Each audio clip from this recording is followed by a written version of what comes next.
Greetings.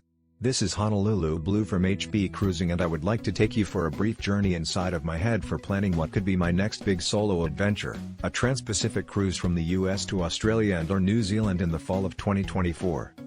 This is an item that has been on my bucket list for several years.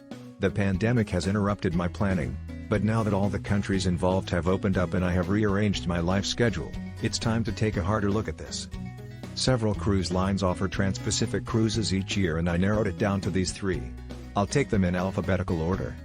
First is the Carnival Luminosa. It will be sailing September 19th through October 12th for a total of 22 days.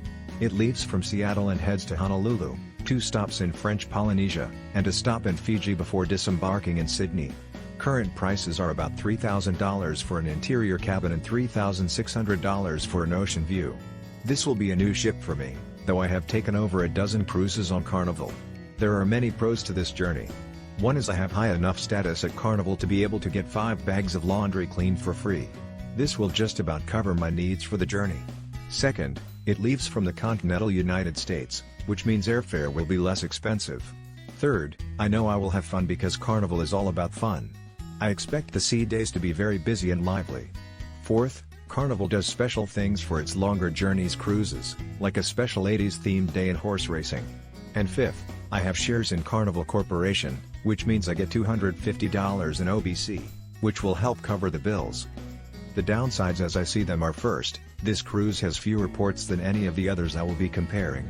Second, the Luminosa has not gotten very good reviews relative to other Carnival ships. And third, there's no Guy's Burger Joint or Blue Iguana for Mexican food. I hang out at those places multiple times on each of my other Carnival cruises. The second ship is the Royal Princess. There are actually 3 different Transpacific crossings that I have on my radar for this ship, and I'll cover them all here. One is 17 days that goes from Honolulu to Auckland. That one currently costs about $2,800 for an interior and $3,300 for a balcony. The Regal does not have ocean view cabins. The next cruise takes up 23 days and goes from Honolulu to Sydney. That one costs $3,500 for an interior and $4,000 for a balcony. The last one is 28 days from September 28th through October 28th and goes from Los Angeles to Sydney. That one costs the most at $4,400 for an interior and $5,800 for a balcony. There are some advantages to these. First, I haven't sailed on the Royal Princess, but I have sailed on the Regal Princess and the Majestic Princess, both of which are sister ships to the Royal. I like the Regal, so chances are I will also like the Royal. Second, Princess is owned by Carnival Corporation, which means I would get a $250 shareholder credit if I booked with them.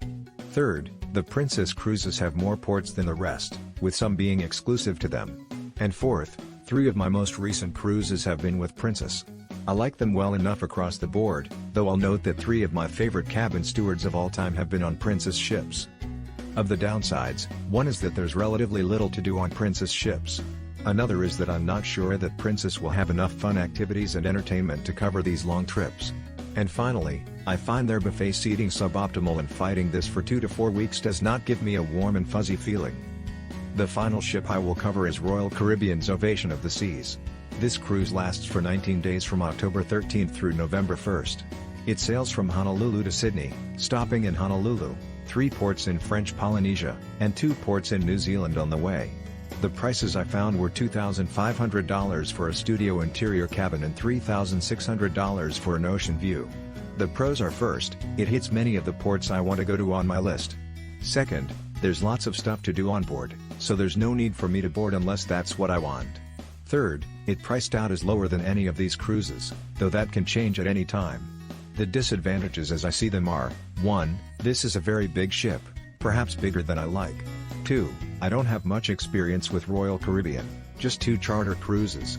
3, I don't own any shares in Royal Caribbean. And 4, the laundry situation is poor. There are no washing machines on board for passenger use. I don't have enough status to get free laundry done by the ship, and having laundry done by the ship is pricey at about $35 per bag. The pros and the cons of each cruise to me are such that none are obvious leaders over the others. If I were gifted any of them, I would be thrilled to take it. If you have any thoughts or advice about these ships, these cruise lines, or any of the ports along the way, please feel free to leave a comment. Thank you for watching.